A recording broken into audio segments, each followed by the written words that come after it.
সুপ্রিয় দর্শক, আসসালামু আলাইকুম। আপনাদের সবাইকে স্বাগত জানাচ্ছি এখনকার আলোচনায়। আপনাদের সঙ্গে আছি আমি সিরাজুল ইসলাম। দর্শক, ফ্রান্সকে সরাসরি না বলে দিয়েছে ইরান। এপাশে হরমুজ প্রণালীকে নিয়েই ইরান আর আমেরিকার মধ্যে মারাত্মক ধরনের অনিশ্চয়তা তৈরি হয়েছে। কাতারের রাজধানী দোহায় যে বৈঠকের দাবি করে আসছিল আমেরিকা, ইরান তা এখন পরিষ্কার করে বলছে এই ধরনের বৈঠকে বসার কথা তাদের নেই। তবে কাতারের মধ্যস্থতায় পরোক্ষভাবে হয়তো কিছু বার্তা আদান প্রদান হতে পারে। তাহলে আসলে ব্যাপারটা কি? এপাশে ইসরায়েলের হাইফা বন্দর নগরী কেঁপে উঠেছে ভয়াবহ এক বিস্ফোরণে। কারা এই বিস্ফোরণের পেছনে রয়েছে, কারা এর সাথে জড়িত?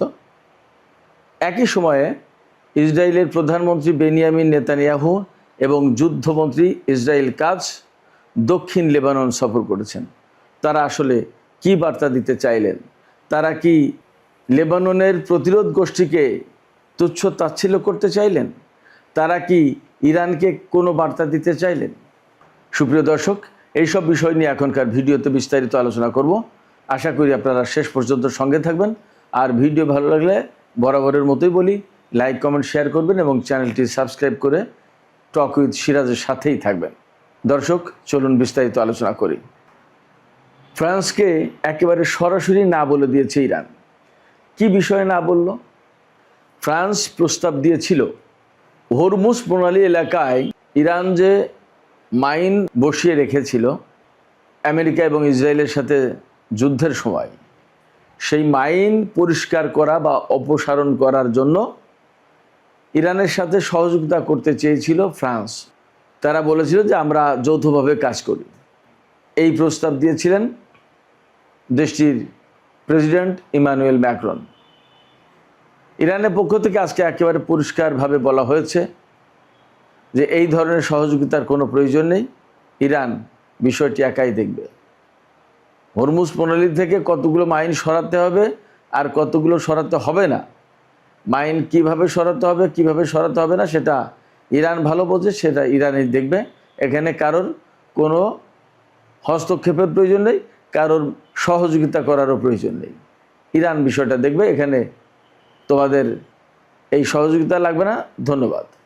ইরান এখানে একদম পরিষ্কার বার্তা দিয়ে দিয়েছে ফ্রান্স সহ যারা যারা হরমুজ প্রণালীর ব্যাপারে ইন্টারেস্টেড তাদের সবাইকে বার্তাটা পরিষ্কার হলো এই যে হরমুজ ইরানের, ইরান দেখবে। এখানে কারোর কোনো খবরদারি, কারোর কোনো মাতব্বরি ইরান এগুলো পছন্দ করে না, এগুলো দেখবে না, এগুলো দেখতে চায় না। ফ্রান্সকে এই কথা বলার আরও বড় কতগুলো কারণ আছে। একটা কারণ হচ্ছে বেশ কয়েকদিন আগে খবর বেরিয়েছিল ফ্রান্স এবং ব্রিটেন মিলে তারা হরমুজ প্রণালীতে একটা অভিযান চালাতে চেয়েছিল।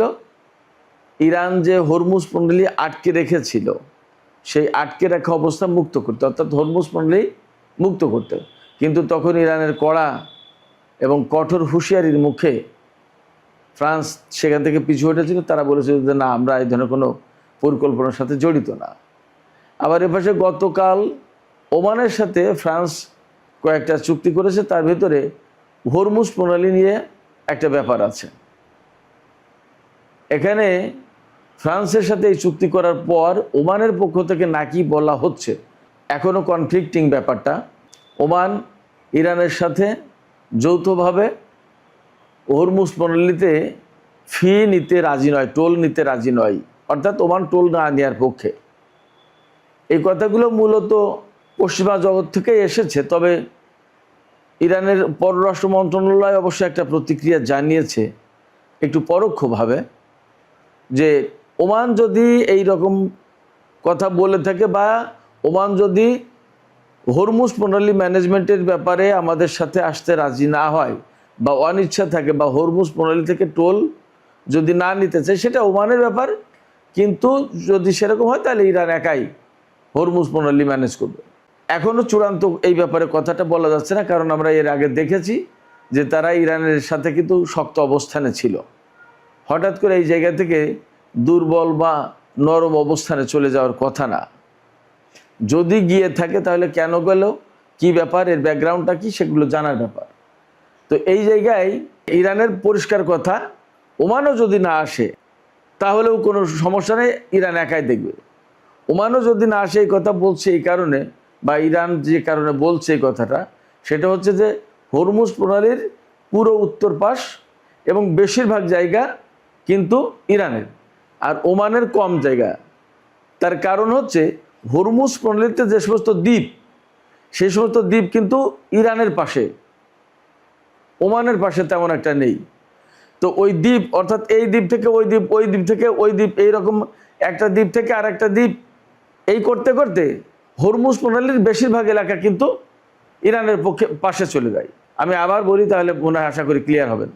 ধরুন হরমুজ প্রণালীর একেবারে উত্তর পাড় হচ্ছে ইরান, সেখান থেকে ধরুন কথার কথা 10 নটিক্যাল মাইল হচ্ছে সামনে যাবে, গেলে ইরানের ভূখণ্ড থেকে আন্তর্জাতিক পানি সীমা শুরু হবে।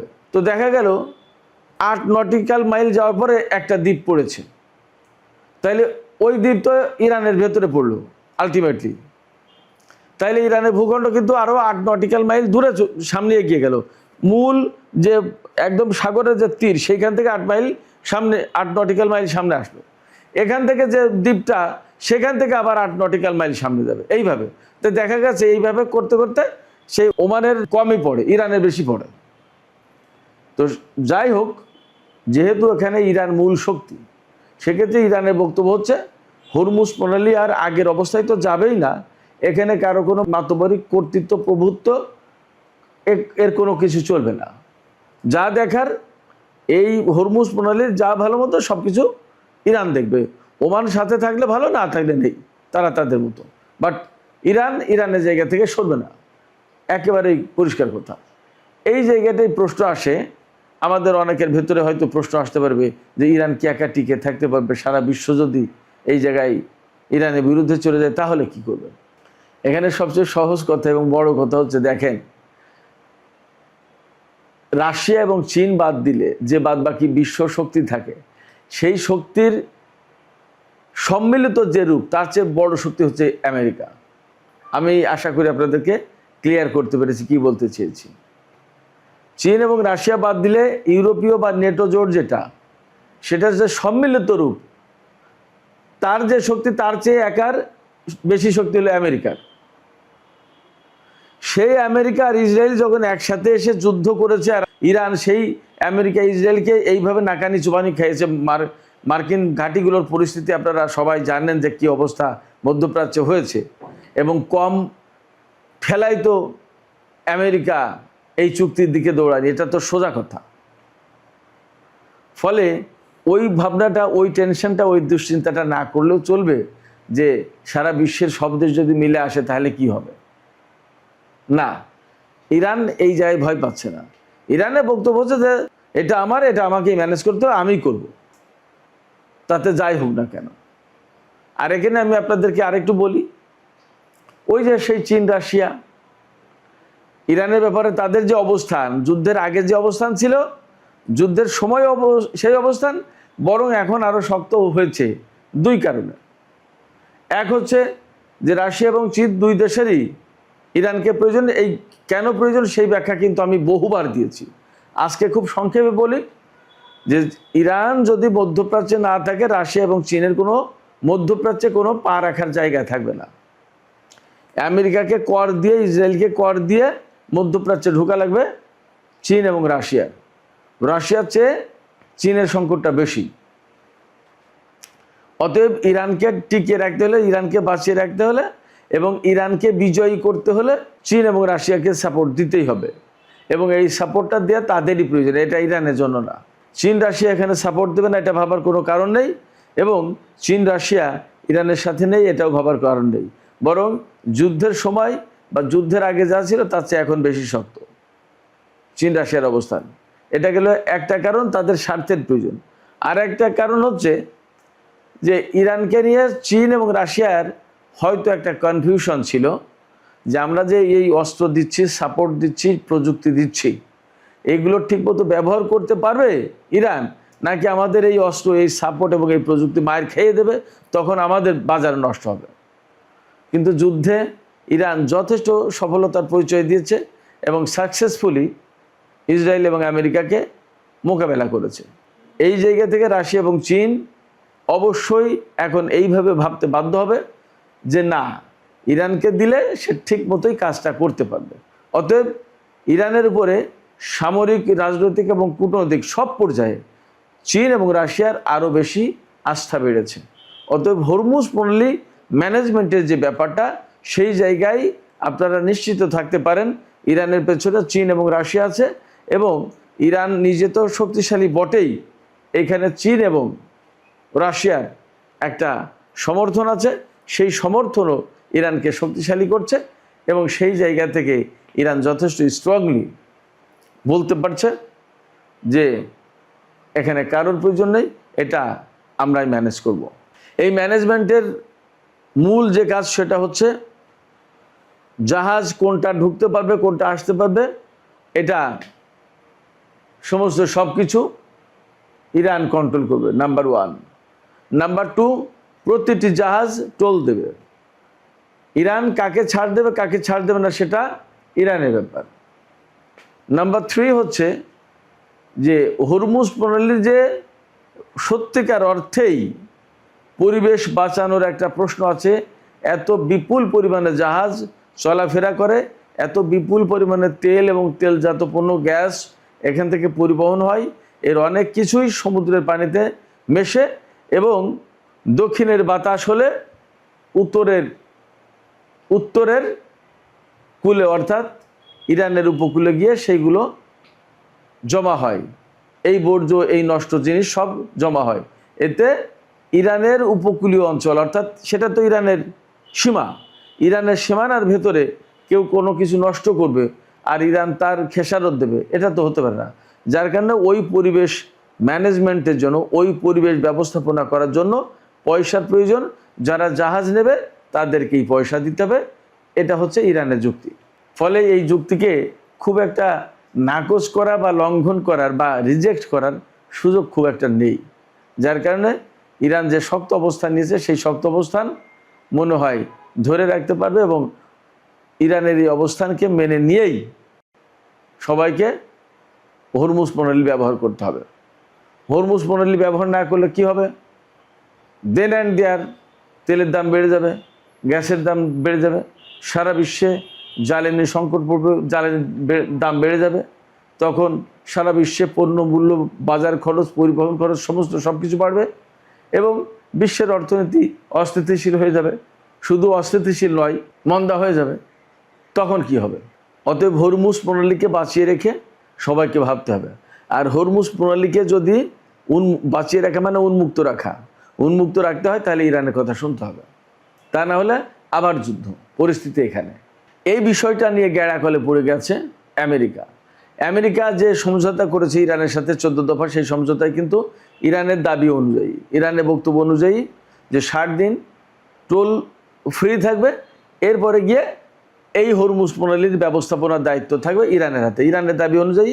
এবং প্রকাশিত যে সমঝোতা আমরা দেখেছিলাম তাতে এই বিষয়টা এইভাবে উল্লেখ করা হয়েছে। এখন আমেরিকা যদি যুদ্ধ পরিস্থিতি বন্ধের পরে, স্বাভাবিক হওয়ার পরে এখন যদি মুসরামুসরি করে, ইরান তো ছাড়বে না। ইরানের পরিষ্কার বক্তব্য হচ্ছে, ইরানের জেনারেলরা আজকেও বক্তব্য দিয়েছে, যুদ্ধবিরতি বা সমঝোতার যদি কোনো একটা ধারা লঙ্ঘন করা হয় তাহলে তার জবাব ইরান সামরিকভাবে দেবে। তার মানে মধ্যপ্রাচ্যে আমেরিকার যে সমস্ত অবস্থান আছে, ঘাঁটি আছে, সেগুলো আবার ইরানের টার্গেটে পড়ে যাবে, এবং সেগুলোর উপর ইরান আবার হামলা চালাবে। ব্যাপারটা যদি তাই হয় তাহলে পরিস্থিতি কিন্তু আবার মারাত্মক রকমের বিস্ফোরণ উন্মুখ হয়ে উঠবে। এই বিস্ফোরণ উন্মুখ হয়ে ওঠার ফলে যা হবে, হরমুজ প্রণালী টোটালি বন্ধ হবে, মধ্যপ্রাচ্য অস্থিতিশীল হবে, আবার সারা বিশ্বে ভয়ঙ্কর একটা ক্রাইসিস তৈরি হবে, এবং সেখান থেকে আস্তে আস্তে বড় পরিসরে যুদ্ধ ছড়িয়ে পড়তে পারে। এই রিস্ক আমেরিকা এবং তার বন্ধুরা মিলে নেবে কিনা সেটা তাদের পরামর্শ করে দেখার ব্যাপার। আর এখানে পাকিস্তান এবং কাতার বিশেষ করে তারা মধ্যস্থতা করছে, তারাও বিষয়গুলো আমেরিকার কাছে তুলে ধরতে পারে। সুপ্রিয় দর্শক, এবার একটু আলোচনা করি ইসরায়েলের পরিস্থিতি। ইসরায়েলের হাইফা নগরীতে ভয়াবহ গাড়ি বিস্ফোরণ ঘটেছে। খবরটা এসেছে যে হাইফা নগরী কেঁপে উঠেছে। সেখানে একজন নিহত হয়েছে বলে সর্বশেষ খবর আমি দেখেছিলাম। তারপরে আর কতদূর কি জানি না। কাউকে গ্রেপ্তার করতে পারেনি, কোনো সংগঠন বা ব্যক্তি এই হামলার দায় দায়িত্ব স্বীকার করেনি। ইসরায়েলের পক্ষ থেকে এমন কোনো কথা বলা হয়নি যে ইরান বা লেবাননের প্রতিরোধকারী সংগঠন বা অন্য কোনো প্রতিরোধকারী সংগঠন এই হামলা চালিয়েছে, এমন কোনো কথা কেউ বলেনি। তবে ইসরায়েলের পুলিশ ঘটনা তদন্ত করছে। এখান থেকে একটা জিনিস পরিষ্কার হয় যে ইসরায়েল যতই লেবাননে অভিযান চালাক আর যত যাই কিছু করুক, তার নিরাপত্তাও যে একেবারে নিশ্চিত নয়, তার নিরাপত্তাও যে একেবারে আনচ্যালেঞ্জড নয়, এটা পরিষ্কার। অর্থাৎ হাইফা হচ্ছে ইসরায়েলের বন্দরনগরী। তেল এবং তেলজাত পণ্যের প্রধান সাপ্লাই কেন্দ্র হচ্ছে এই হাইফা। সেখানে যদি এরকম গাড়ি বোমা বিস্ফোরণ হয় এবং তাতে শহর কেঁপে ওঠে এবং জনজীবন একেবারে অস্থিতিশীল হয়ে পড়ে, তাহলে বোঝা যায় যে ইসরায়েলের ভেতরেই কোনো মতেই নিরাপত্তা একদম নিশ্চিত নয়। এবং ইসরায়েলের গোয়েন্দা সংস্থা আর নিরাপত্তা সংস্থা এত শত কিছু ভেদ করেও যে ভেতরে এরকম ঘটনা যায় তা পরিষ্কার। এদিকে ইসরায়েলের প্রধানমন্ত্রী বেনিয়ামিন নেতানিয়াহু এবং যুদ্ধমন্ত্রী ইসরায়েল কাটজ, এই দুইজন দক্ষিণ লেবাননে সফরে গেছেন। দক্ষিণ লেবাননে সফরে গিয়ে সেনাবাহিনীর সাথে তারা ছবি তুলেছে, আরও অনেক কিছু।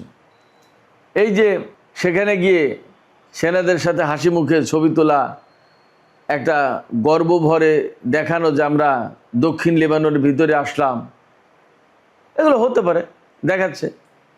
হয়তো এটা দিয়ে লেবাননের প্রতিরোধকারী সংগঠন বা ইরানকে নেতানিয়াহু হয়তো তুচ্ছতাচ্ছিল্য করছে যে আমরা এখানে, হয়তো এটা দিয়ে এটা বোঝাতে চাইছে যে দক্ষিণ লেবাননে একসময় ইসরায়েল ছিল, লেবাননের প্রতিরোধকারী সংগঠনের প্রতিবাদ, যুদ্ধ এবং প্রতিরোধের মুখে একসময় চলে গিয়েছিল, আবার সেই দক্ষিণ লেবাননে আমরা এখন আছি। বাট এটাও ঠিক যে আবারও পরিস্থিতি ঘুরে যেতে পারে, বলা তো যায় না কখন কোনটা কি হয়। তো আবার দক্ষিণ লেবাননকে কেন্দ্র করেই নতুন করে ইরানের সাথে ইসরায়েলের বড় ধরনের সংঘাত শুরু হতে পারে, এমন আশঙ্কাও কিন্তু উড়িয়ে দেওয়া যায় না। কারণ আমেরিকার সাথে ইরানের যে 14 দফা সমঝোতা হয়েছে, সেই সমঝোতায় পরিষ্কার করে 1 নম্বর দফায় বলা হয়েছে যে লেবানন সহ মধ্যপ্রাচ্যের সব ফ্রন্টে যুদ্ধ বন্ধ করতে হবে। ইরানের উপর যুদ্ধ বন্ধ করলেই সাথে সাথে ইরান জবাব দিয়েছে, লেবাননে যদি ইসরায়েল হামলা বন্ধ না করে তাহলে হয়তো ইরান আবার নতুন করে ভিন্ন কথা বিকল্প চিন্তা করতে পারে। তখন কিন্তু পরিস্থিতি খারাপ হবে। যদিও ইসরায়েলের পক্ষ থেকে বারবারই বলা হচ্ছে আমেরিকা ইরানের সাথে চুক্তি করলেও ওই চুক্তি আমরা মানব না এবং আমরা আমাদের মতো করে কাজ করব। এখানে আমেরিকার জন্য বড় পরীক্ষা যে ইসরায়েল তার কথা শুনবে কিনা, এটা একটা বিষয়। আর একটা বিষয়, ইরান লেবাননকে যে কথা দিয়েছিল যে আমরা তোমাদেরকে ছেড়ে যাব না এবং লেবানন অবশ্যই ইরানের সাথে সমস্ত সব কিছুতে জড়িত থাকবে। তো তাই যদি হয় তাহলে ইরানের জন্যও দায়িত্ব হচ্ছে লেবাননে ইসরায়েলের হামলা এবং অভিযান সমস্ত সব কিছু বন্ধ করা। যদি তা না করতে পারে এবং দক্ষিণ লেবাননে যে ইসরায়েল দখলদারিত্ব কায়েম রাখতে চাচ্ছে, বেশ কিছুদিন ধরে সেখানে সেনা রাখবে, এইটা রাখতে পারবে কি পারবে না, এই ব্যাপারে সমস্ত চ্যালেঞ্জ এখন কিন্তু ইরানের সামনে। ইরান আসলে সেই চ্যালেঞ্জ কিভাবে মোকাবেলা করে সেটা দেখার ব্যাপার। আবার আমেরিকাও ইসরায়েলের এই চ্যালেঞ্জ কিভাবে মোকাবেলা করে সেটাও দেখার ব্যাপার। আমেরিকা যদি ইসরায়েলের চ্যালেঞ্জ মোকাবেলা করতে না পারে তাহলে 14 দফা বাস্তবায়ন হলো না এবং ফাইনালি আমেরিকার সাথে ইরানের চুক্তি হবে না। আর ইসরায়েল লেবাননে যে দখলদারিত্ব কায়েম করেছে এবং হামলা চালাচ্ছে, সেটা যদি সিরিয়াসলি ইরান মোকাবেলা করতে না পারে তাহলে লেবাননের জনগণের কাছে বা বিশ্ববাসীর কাছেও কিন্তু ইরান অনেকটা হেয় প্রতিপন্ন হবে। এই সমস্ত সব কিছু আসলে কী হতে যাচ্ছে আগামী কিছু দিনের ভেতরে আশা করি পরিষ্কার হবে।